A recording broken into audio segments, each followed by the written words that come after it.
اگر آپ کو ایمان اور یقین حاصل ہو تو پھر دعا کریں اللہ اس پر استقامت عطا فرمائے، پھر اس پہ ڈٹ جائے۔ نبی پاک صلی اللہ علیہ وسلم نے فرمایا میں اس بات کا خوف نہیں کرتا کہ میری امت کمزور ہو جائے گی، اس بات کا ڈر نہیں کہ پیسے ختم ہو جائیں، نہ یہ خوف ہے کہ بھوکی مرے گی۔ حضور کس بات کا خوف ہے؟ تو نبی پاک نے فرمایا خوف یہ ہے کہ ان کا یقین کمزور ہو جائے گا۔ یاد رکھیں اگر اعتبار نہ ہو تو گھر نہیں چلتا، تو اگر اللہ رسول پر یقین کامل نہ ہو تو پھر بندہ مسجد نہیں آ سکتا، پھر اس کا دین نہیں چلتا، پھر اس کے لیے مشکل ہے نماز، پھر اس کے لیے مشکل ہے راہ خدا میں خرچ کرنا۔ میرے نبی پاک نے فرمایا یوں نہ کہا کر کہ یا اللہ چاہے تو دے چاہے تو نہ دے، جب مالک سے مانگ تو کہا کر یا اللہ تجھی سے مانگنا ہے، میں لے کے اٹھوں گا، تو مجھے دے گا۔ فرمایا جتنا تیرا یقین کامل ہوگا اتنا ہی اللہ تجھے جھولی بھر کے عطا فرمائے گا۔ کمزور سا مسلمان، لڑکھڑاتا سا مسلمان دیکھتا ہوں کرتا ہوں، اور یہ بھی نہ دیکھا کریں بھائی ایمان یقین کو استقامت کے درجے پہ لیں، یہ نہ دیکھا کریں کہ وہ کیسے دے گا، وہ کسی وسیلے کا محتاج نہیں ہے، وسیلے کو پسند کرتا ہے، پر وسیلے کا محتاج وہ بغیر وسیلے کے بھی دے دیتا ہے۔ ہر آدمی ماں باپ کے ذریعے پیدا ہوتا ہے، اگر پیدا کرنا چاہے تو جناب عیسیٰ کو بغیر باپ کے پیدا کر دیتا ہے، اگر پیدا کرنا چاہے تو حضرت آدم کو بغیر ماں اور باپ کے پیدا کر دیتا ہے۔ جب یقین رکھیں، یقین قرآن مجید پڑھیے، حضرت موسیٰ علیہ السلام فرعون کے دربار میں کھڑے ہیں، چاروں جانب دشمن ہی دشمن ہے، جادوگر آ گئے، انہوں نے سانپ چھوڑے، حضرت موسیٰ کے ہاتھ میں ڈنڈا تھا، حضرت موسیٰ کہتے ہیں یا اللہ کیا کروں؟ تو اللہ تعالیٰ نے فرمایا اپنا عصا پھینک دو۔ کہنا چاہیے تھا نا کہ یا اللہ ایک ہی تو شے ہے، اتنے سانپ ہے، بچانے کے لیے ڈنڈا ہے وہ پھینک دوں؟ ڈنڈا پھینکا جاتا ہے، سانپ کو دیکھ کر کے قابو کیا جاتا ہے۔ یہ میرا اور آپ کا ذوق ہے نا، لیکن انبیاء کرام کا انداز ملاحظہ کیجئے میرے عزیزو۔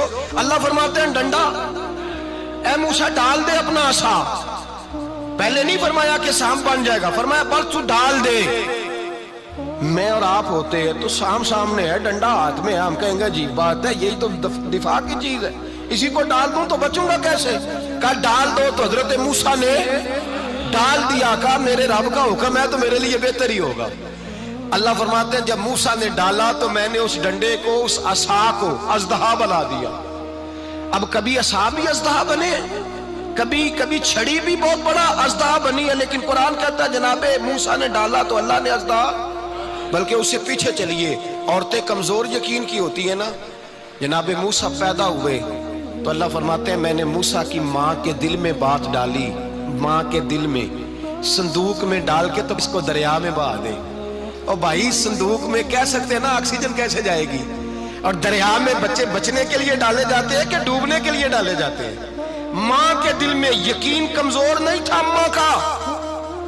انبیاء کے ماں باپ موحد ہوتے ہیں، دین کو ماننے والے، ماں کے دل میں اللہ نے بات، اللہ قرآن میں کہتے میں نے وحی کی، میں نے القاء کیا، میں نے بات ڈالی۔ حضرت موسیٰ کی ماں کہتی ہے میں نے ڈال کے نا سمندر میں بیٹا، میں نے سمندر میں بیٹا ڈال کے صندوق میں بند کر کے رب کے حوالے کیا۔ آپ فرماتے ہیں میرے مالک کا بھروسہ کیا تو پھر میرے مالک کا کام دیکھو، کمال دیکھو، میں نے دریا میں ڈالا، اللہ نے فرعون کے گھر میں میرے بیٹے کی پرورش کرا دی۔ یہ یقین کہ حضرت موسیٰ کے پاس قوم آئی، قرآن پڑھیے، کہا جناب پانی چاہیے، وَإِذِ اسْتَسْقَىٰ مُوسَىٰ لِقَوْمِهِ، موسیٰ نے اپنی قوم کے لیے پانی مانگا، ہم نے کہا فَانْفَجَرَتْ مِنْهُ اثْنَتَا عَشَرَةَ عَيْنًا، اپنا ڈنڈا پتھر پہ مارو۔ عقل والا آدمی ہوتا تو اڑ جاتا، کہتا یا اللہ پتھروں سے بھی کبھی پانی نکلا ہے؟ اضرب بعصاک الحجر، مارو پتھر پہ ڈنڈا۔ اللہ کے نبی نے منٹ نہیں لگایا، ٹھا کر کے ڈنڈا لگایا، فَانْفَجَرَتْ مِنْهُ اثْنَتَا عَشَرَةَ عَيْنًا۔ اللہ فرماتے ہیں جناب موسیٰ نے ایک عصا مارا، میں نے 12 چشمے جاری کر دیے۔ تو لے تو اللہ کرتا ہے، اللہ کہتا ہے پڑھ نماز روزی دوں گا، کہتا ہے سوچتا ہوں۔ اللہ فرماتے ہیں آجا مسجد میں تیرا ہو جاؤں گا، کہتا ہے دیکھتا ہوں۔ رب فرماتا ہے تو میرے محبوب کی غلامی کر، میں تجھے محبوب بنا لوں گا۔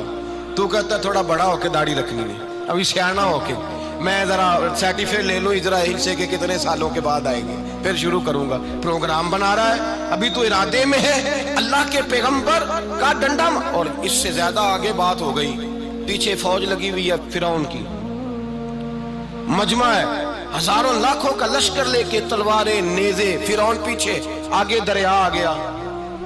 حضرت موسیٰ علیہ السلام کھڑے ہیں، اب کدھر جائیں؟ اللہ پاک نے فرمایا مارو ڈنڈا۔ کہاں؟ پانی پہ ڈنڈا مارو۔ اب حضرت موسیٰ علیہ السلام پانی پہ ڈنڈا مارے تو پانی ابھرے گا، اس سے زیادہ کیا ہوگا؟ پہلے پتھر پہ ڈنڈا مروایا تو پانی نکلا، اب پانی پہ ڈنڈا مروایا، فَإِذْ فَرَقْنَا بِكُمُ الْبَحْرَ فَأَنْجَيْنَاكُمْ وَأَغْرَقْنَا آلَ فِرْعَوْنَ۔ اللہ فرماتے ہیں موسیٰ نے پانی پہ ڈنڈا مارا تو میں نے پانی میں رستے بنا دیے۔ ایک جگہ ڈنڈا مارا تو پانی نکل آیا، دوسری جگہ عصا مارا تو پانی خشک ہو گیا، 12 چشمے بن گئے، 12 رستے بن گئے دریا میں سے۔ حضرت موسیٰ علیہ السلام گزر گئے اور اللہ فرماتے ہیں فرعون بھی آیا تو اسے میں نے غرق کر دیا، اور وہ کھڑا دیکھتا ہی رہ گیا کہ بنا کیا ہے۔ جب یقین کامل نصیب ہوتا ہے، اعتماد کی دولت اللہ دیتا ہے، جب انسان کو یہ انشراح صدر ہو جاتا ہے کہ میری نجات خدا کے حکم میں ہے اور رسول اللہ کے قدموں میں ہے، جب اسے یہ انشراح حاصل ہوتا ہے تو پھر نماز کا لطف آتا ہے۔ غور کیجئے کیا جملہ کہہ دیا میں نے۔ پھر اسے نماز کا پھر اسے نماز بوجھ نہیں، بلکہ نماز نہ پڑھے تو اس پر بوجھ ہوتا ہے۔ پھر قرآن مجید اس کی روح کا ساتھی ہو جاتا ہے، پھر عبادات، تقوی، پرہیزگاری، پھر وہ ایک سنت کے چھوٹنے پر پریشان رہتا ہے۔ جب یقین کی دولت نصیب ہوتی ہے، قرآن مجید فرقان حمید نے کہا ایمان لاؤ تو پھر ایمان پہ ڈٹ جاؤ، مسلمان بنو تو پھر اسلام پر۔ پھر یہ جو کمزوری ہے نا، یہ دیکھتے ہیں، کرتے ہیں، چلتے ہیں، ابھی کل، ابھی پرسوں، بہانے، ہیلے، ابھی میں نماز شروع کرتا ہوں، دیکھتا ہوں لا الہ الا اللہ محمد الرسول اللہ صلی اللہ علیہ۔ جب کسی نے کلمہ پڑھا تو اس پر پورا دین ضروری ہے، پورا۔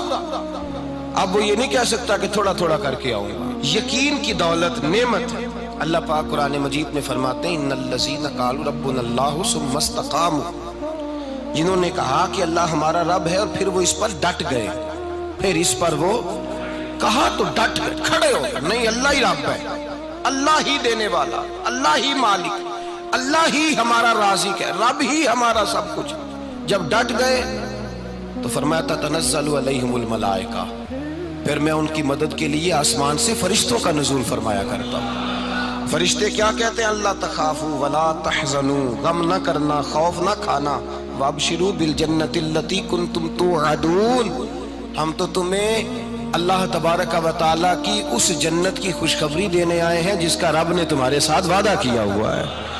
پھر فرشتوں کا نزول ہوتا ہے، لیکن شرط کیا ہے کہ ایمان لائے، اور پھر ایمان پر پھر یہ نہ سوچے کہ وہ کس طرح دے گا، وہ کیسے عطا کرے گا، وہ میری مدد کس طرح کرے گا، نظام کیسے چلے، ڈٹ جائے، کہے میرے اللہ کا حکم ہے تو میں نے حلال ہی کھانا ہے، میرے رب کا حکم ہے تو میں نے تھوڑے پہ گزارا کرنا ہے، میرے مالک کا حکم ہے تو میں نے اپنی جیب دیکھنی یا دوسرے کی نہیں دیکھنی، میرے رب کا حکم ہے تو میں نے اس کی اطاعت میں رہنا۔ جب ڈٹ جائے گا اللہ کے احکامات پر، جب ڈٹ جائے گا تو اللہ فرماتا ہے پھر میں تیری مدد کے لیے فرشتوں کا نزول کروں گا۔ نبی پاک صلی اللہ علیہ وسلم نے فرمایا 2 دولتیں اگر کسی کو اللہ دے دے تو سمجھے اللہ نے اسے دنیا کی سب سے زیادہ دولت عطا فرما دی۔ یا رسول اللہ وہ کون کون سی چیزیں ہیں؟ فرمایا ایک جس شخص کو اللہ نے معاف کرنے کی دولت عطا کر دی، جو معاف کرنے لگ گیا، جس کی طبیعت میں درگزر آ گیا، جو معاف کرنے لگا، غلطیاں معاف کرنے لگا، جس کو ایک دولت یہ مل گئی۔ اور دوسرا میرے مصطفیٰ نے فرمایا جسے اللہ نے یقین کی دولت عطا فرما دی، جس کو یہ 2 دولتیں مل جائیں، ایک درگزر کرنا، دوسرا رب رسول پہ یقین کامل رکھنا، اسے کائنات کی ہر شے مل گئی۔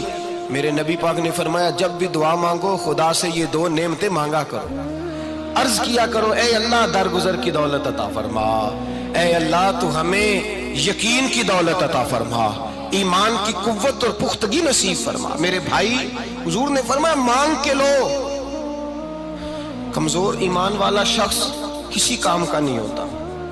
جس آدمی کے ذہن میں شک کا بیج ایک دفعہ جنم لیتا ہے وہ آدمی تو غلام سے بدتر ہے۔ بے کیف سجدہ، روٹھی روٹھی سی عبادت، اس کی زندگی کیفیات سے خالی ہے۔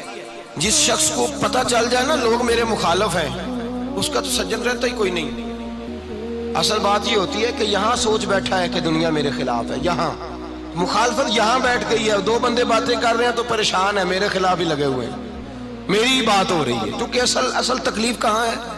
اور اگر یہاں یقین کامل ہو گیا نا کہ سارے مجھ سے پیار ہی کرتے ہیں، تو پھر دو بندوں کو بات کرتا دیکھیں گے تو یہی سوچے گا میری تعریفیں کر رہے ہیں۔